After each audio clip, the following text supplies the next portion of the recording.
5, 4, 3, 2, 1, 0.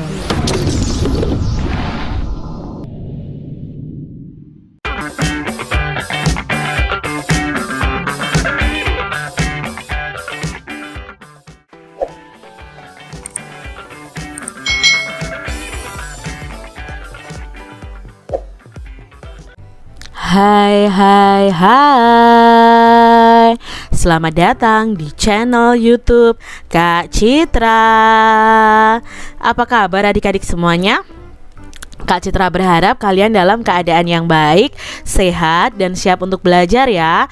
Hari ini kita akan belajar bersama-sama masih di tema 1, organ gerak hewan dan manusia, subtema 3, lingkungan dan manfaatnya, pembelajaran yang keempat. Mari adik-adik hebat, kita belajar dengan penuh semangat.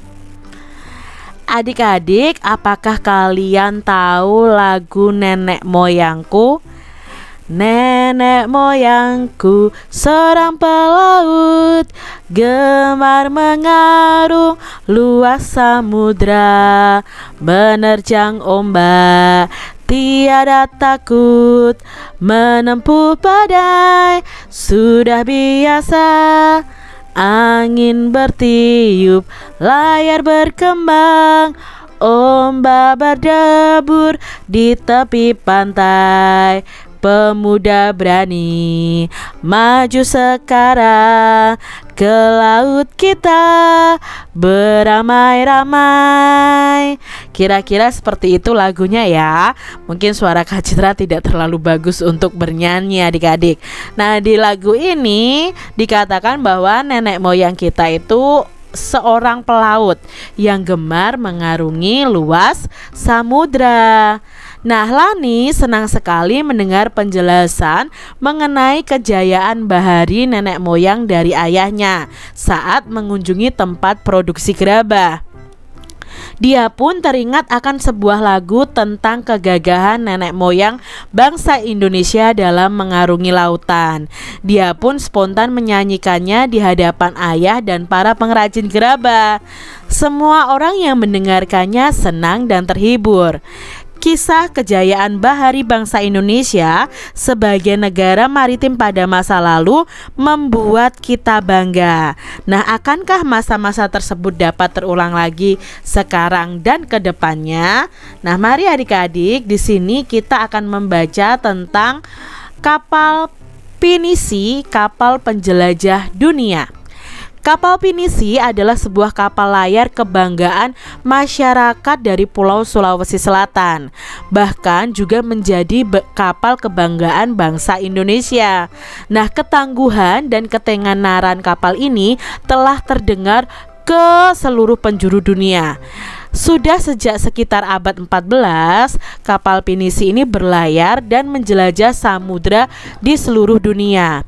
Konon pinisi ini diambil dari nama seseorang yang bernama Pinisi adik-adik. Suatu ketika dia berlayar melewati pesisir pantai Bira. Dia melihat rentetan kapal di laut. Kemudian dia menegur salah satu nahkoda kapal tersebut bahwa layar yang digunakan masih perlu diperbaiki. Sejak saat itu orang Bira itu berpikir dan mendesain layar sedemikian rupa dan akhirnya berbentuk layar pinisi yang seperti sekarang ini.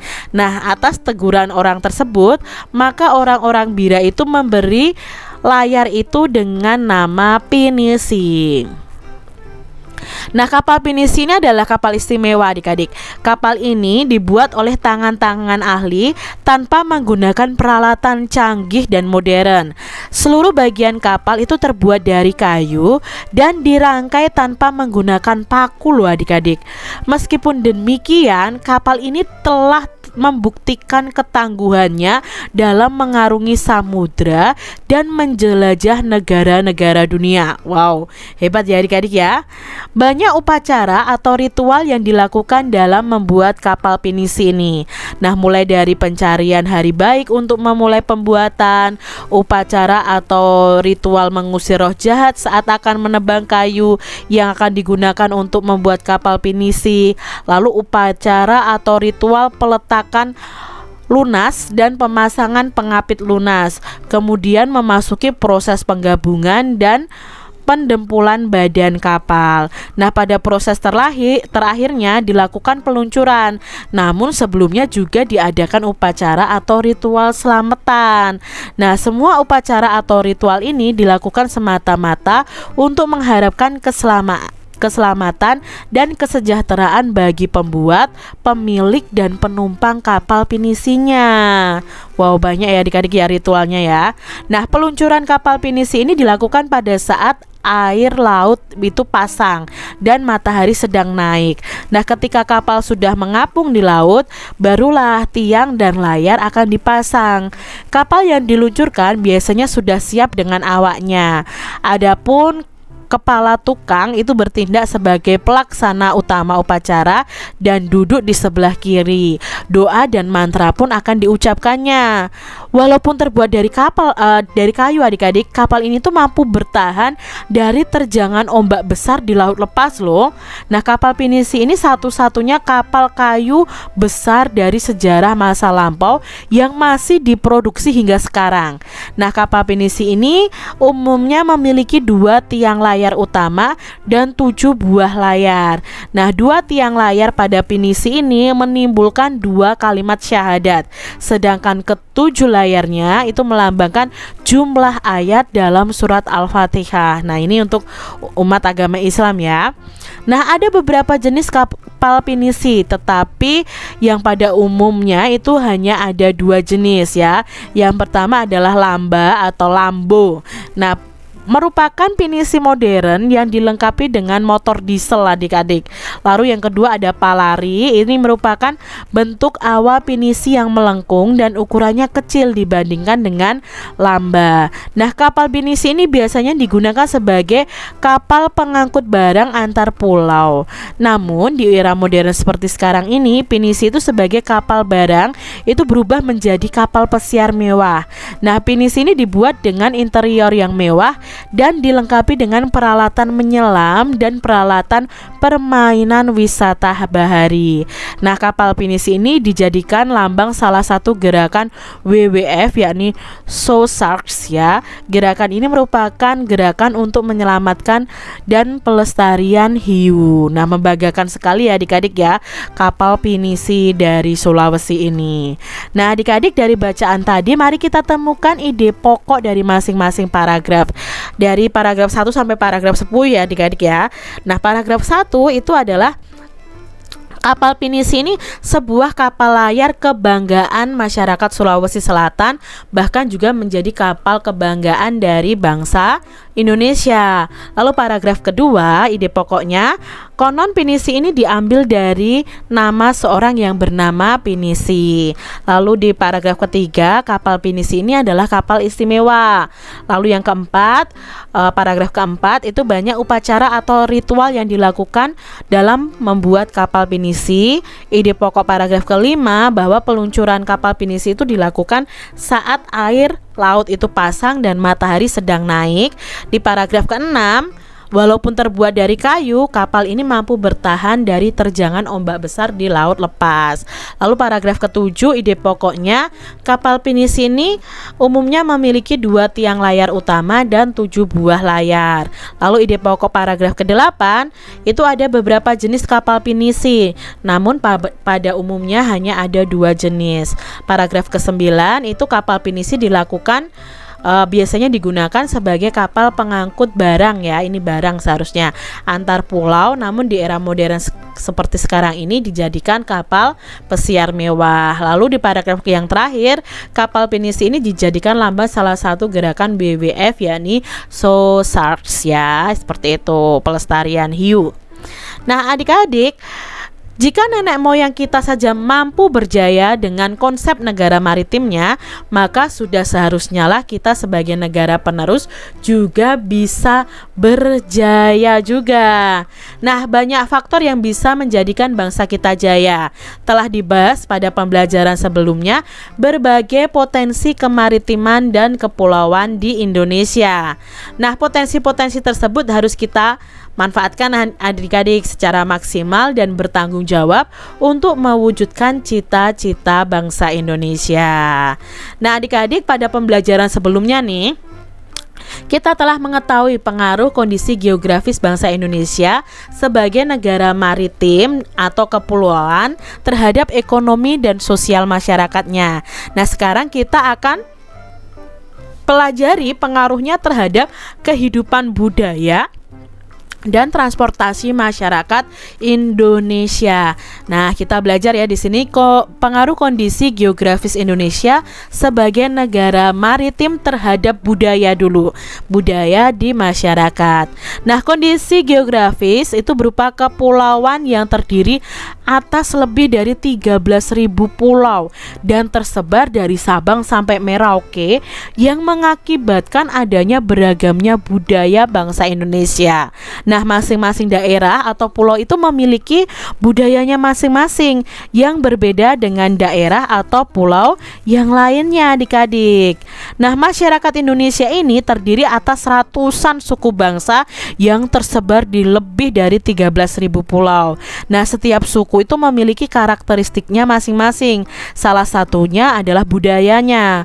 Nah, budaya antara suku bangsa satu dengan yang lainnya juga berbeda-beda, seperti bahasanya, adat istiadatnya, lalu tradisinya, sistem kepercayaannya, dan sebagainya. Nah, ciri keberagaman budaya lokal Indonesia itu dapat dilihat dari hal-hal berikut ini. Yang pertama adalah keragaman suku bangsanya.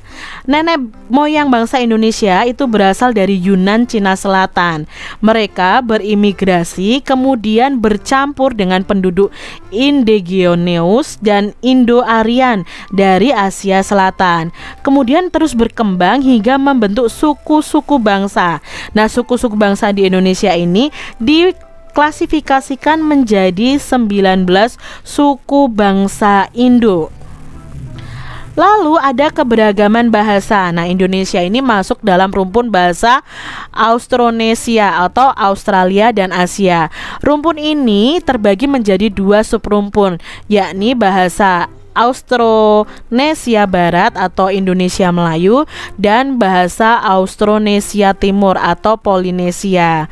Nah, dari subrumpun bahasa tersebut masih terbagi lagi dalam wilayah-wilayah bahasa. Makanya Indonesia itu sangat beragam bahasa daerahnya. Lalu keberagaman religinya. Indonesia itu memiliki keberagaman agama atau kepercayaan. Di Indonesia itu terdapat 6 agama yang diakui secara resmi oleh pemerintah, yaitu Islam, Katolik, Kristen, Hindu, Buddha, dan Konghucu. Nah, selain itu juga berkembang aliran-aliran kepercayaan. Yang keempat ada keberagaman seni dan budaya. Nah, suku bangsa yang beragam di Indonesia ini tentu akan menghasilkan kebudayaan yang beragam pula. Salah satunya adalah kesenian, baik seni tari, seni sastra, seni musik, seni drama atau pertunjukan, seni rupa, dan sebagainya. Nah, adik-adik, keberagaman budaya itu memberikan manfaat loh bagi bangsa kita. Misalnya dalam bidang bahasa, kebudayaan daerah yang berwujud dalam bahasa daerah itu dapat memperkaya perbendaharaan istilah dalam bahasa Indonesia.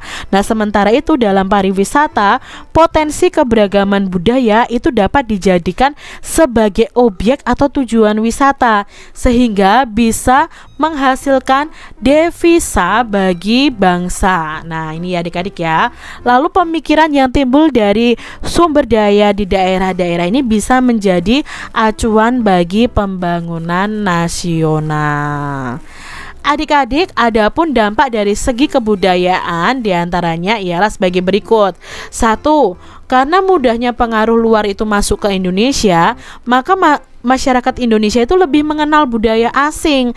Seperti dalam bidang musik, masyarakat itu lebih tahu musik luar negeri seperti hip hop, jazz, R&B, sekarang ada musik Korea ya. Nah, daripada lagu-lagu daerah seperti kerawitan atau gambang kromong.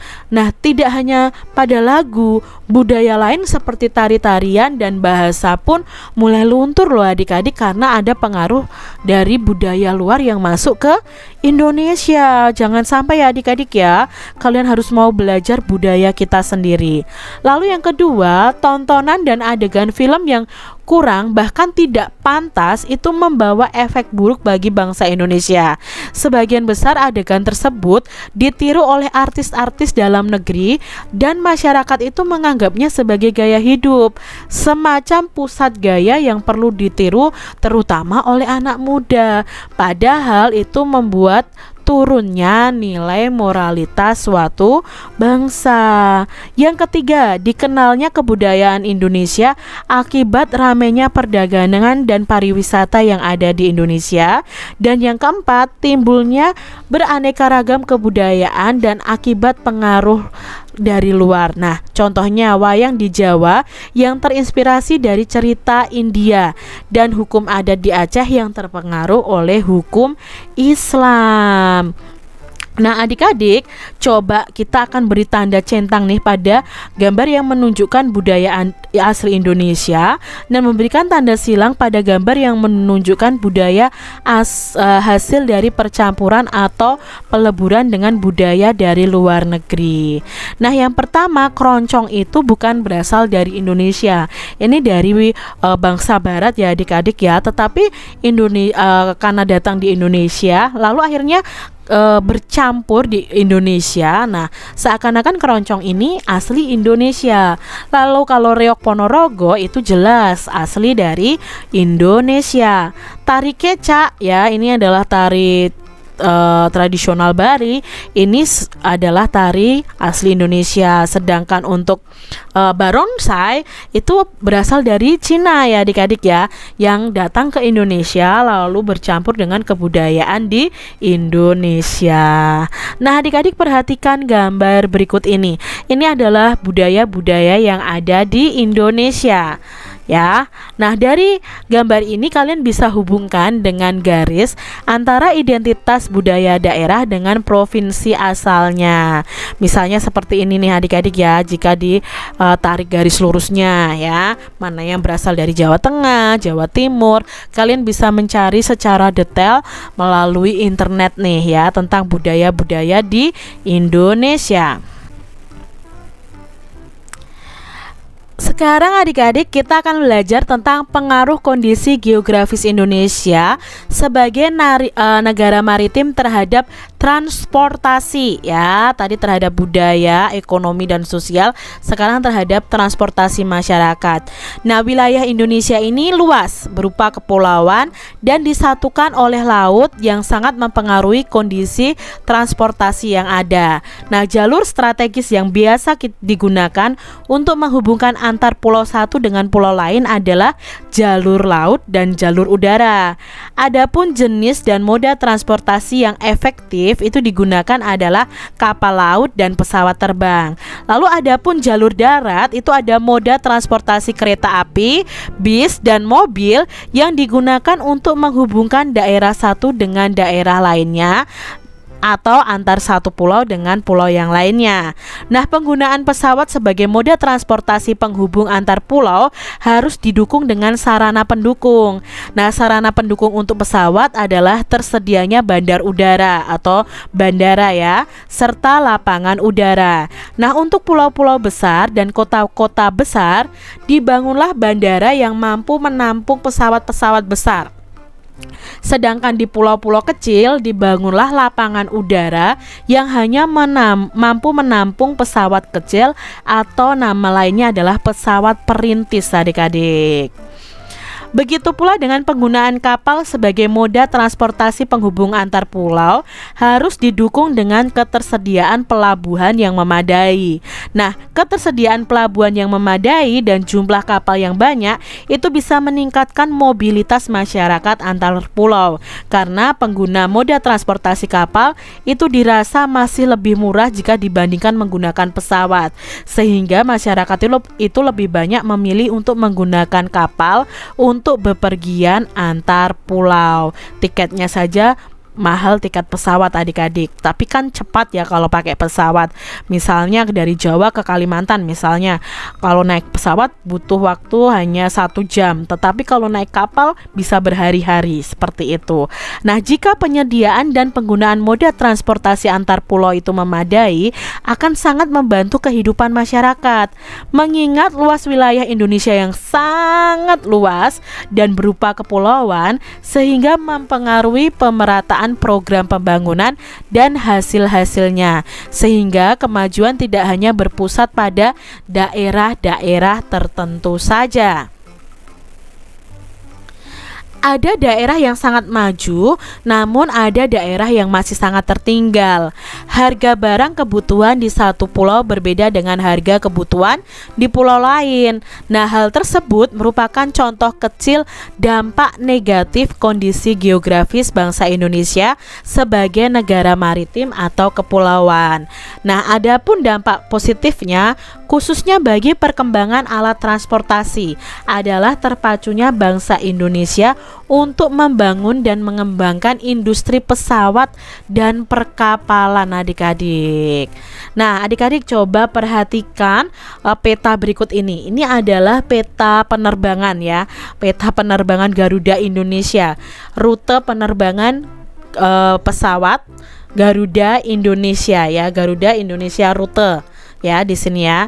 Nah, di sini adik-adik, dari peta ini, peta di atas adalah peta jalur penerbangan antar pulau di Indonesia.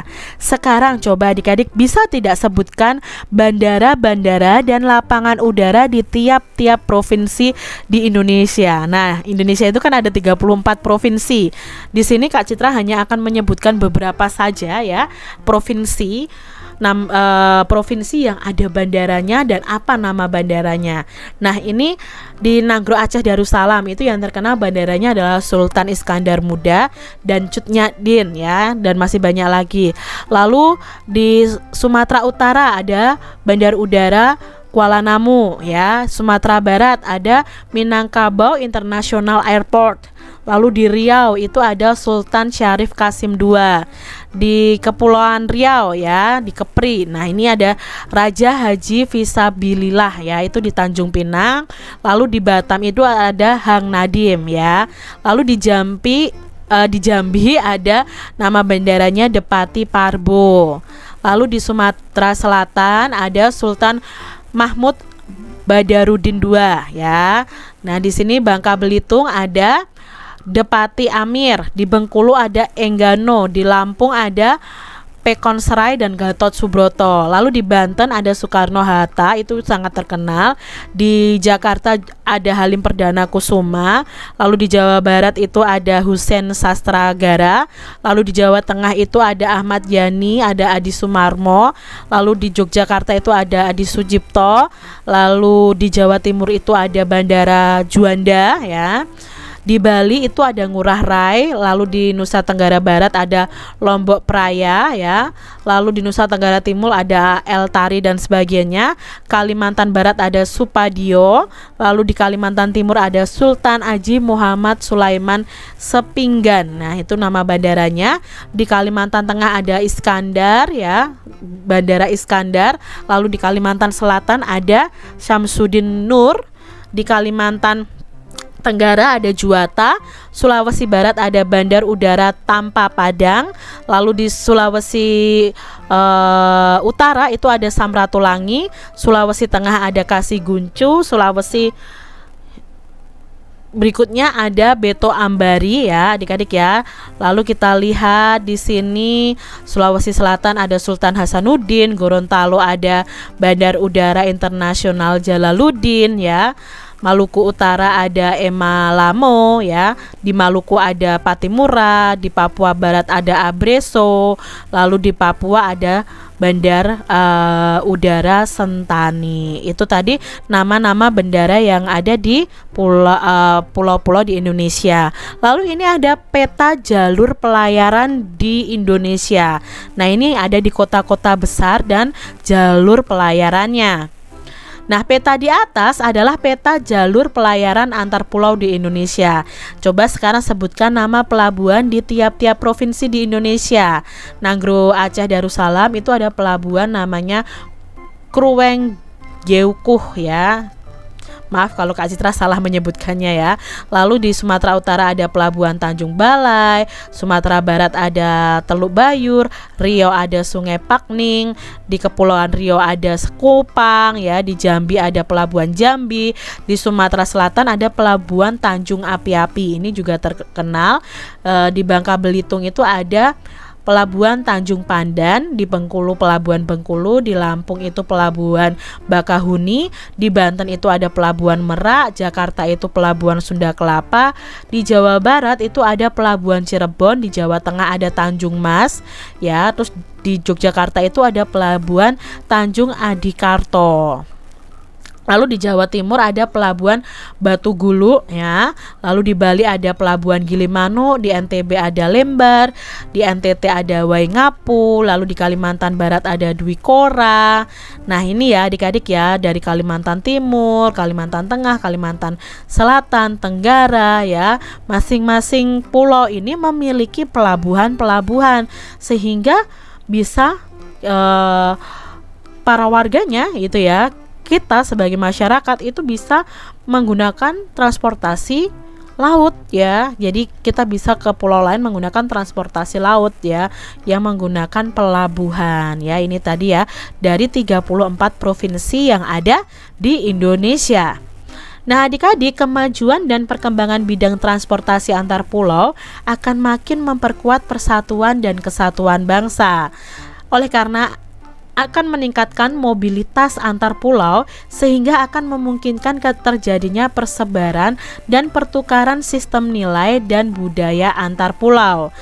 Jika sudah terjadi hal yang demikian, maka setiap pulau termasuk masyarakatnya itu akan lebih merasa menjadi kesatuan dan menjadi bagian penting yang tak terpisahkan dari NKRI atau Negara Kesatuan Republik Indonesia. Nah, adik-adik sekarang coba amati perilaku orang-orang di sekitar kalian dan tuliskan nih contoh kegiatan pengambilan keputusan bersama yang sesuai dengan nilai-nilai Pancasila. Nah, kalian bisa lihat contoh dari Kak Citra nih, misalnya lokasi atau cakupan pengamatan di sekolah. Kegiatan pengambilan keputusan bersamanya apa? Memilih ketua kelas, lalu pengurus kelas, musyawarah menyusun tata tertib sekolah, musyawarah dalam menentukan kegiatan pembangunan sarana prasarana sekolah, rapat anggota tahunan koperasi sekolah, rapat membahas program dan kegiatan sekolah. Ini adalah kegiatan pengambilan keputusan bersama di sekolah. Nah, kalau di rumah contohnya musyawarah pembagian tugas masing-masing anggota keluarga, musyawarah dalam menyelesaikan permasalahan keluarga, musyawarah dalam menentukan kebutuhan yang harus dibeli, memilih sekolah anak, lalu musyawarah untuk merencanakan mudik lebaran. Itu contoh musyawarah atau pengambilan keputusan bersama di rumah. Lalu di masyarakat contohnya apa? Pemilihan ketua RT, RW, penentuan jadwal ronda, penentuan kerja bakti ya, musyawarah membangun masjid, musyawarah tentang penerimaan bantuan dari pemerintah. Ini adalah contoh kegiatan pengambilan keputusan bersama di masyarakat. Nilai-nilai luhur yang terkandung dalam sila-sila Pancasila apabila diamalkan akan menjamin kehidupan dalam berbangsa dan bernegara dengan lebih baik. Indonesia pun akan semakin disegani oleh bangsa-bangsa lain di dunia adik-adik. Nah, perasaan menjadi satu kesatuan sebagai bangsa Indonesia merupakan salah satu amanah dari Pancasila. Pancasila yang merupakan dasar negara menghendaki semua unsur dalam bangsa menjadi satu kesatuan layaknya sila-sila dalam Pancasila. Layaknya papan catur nih adik-adik, berbeda warna, terkotak-kotak, namun membentuk satu kesatuan yang tidak bisa dipisahkan. Jika ada satu yang terpisah atau terlepas, papan catur tersebut tidak akan lagi bisa berfungsi. Nah, adik-adik, kalian bisa amati ya perilaku masyarakat di sekitar kalian. Bagaimanakah nih sikap orang-orang di sekitarmu terhadap kelestarian budaya daerah atau tradisional yang merupakan bagian dari kekayaan bangsa Indonesia. Nah, setelah kalian amati, kalian bisa memberi tanda centang pada kolom yang sesuai dengan sikap orang-orang di sekitarmu. Contoh, apakah orang-orang di sekitarmu itu peduli atau kurang peduli atau tidak peduli terhadap kondisi seni tari di daerah kalian. Misalnya, misalnya peduli, ya kalian centang peduli, misalnya seperti itu. Jadi kalian tahu bagaimanakah orang-orang di sekitar kalian itu masih mau melestarikan budaya daerah kita atau tidak. Nah, demikian tadi adik-adik pembahasan kita di tema 1, subtema 3 pembelajaran yang keempat. Semoga video pembelajaran ini bermanfaat ya untuk adik-adik semuanya, dan sampai jumpa lagi di video pembelajaran Kak Citra selanjutnya. Tuhan memberkati. Jangan lupa tekan tombol subscribe, lalu tekan loncengnya, tekan juga tombol like, lalu share ke media sosial kalian. Jangan lupa untuk ikuti media sosial Kak Citra. Terima kasih.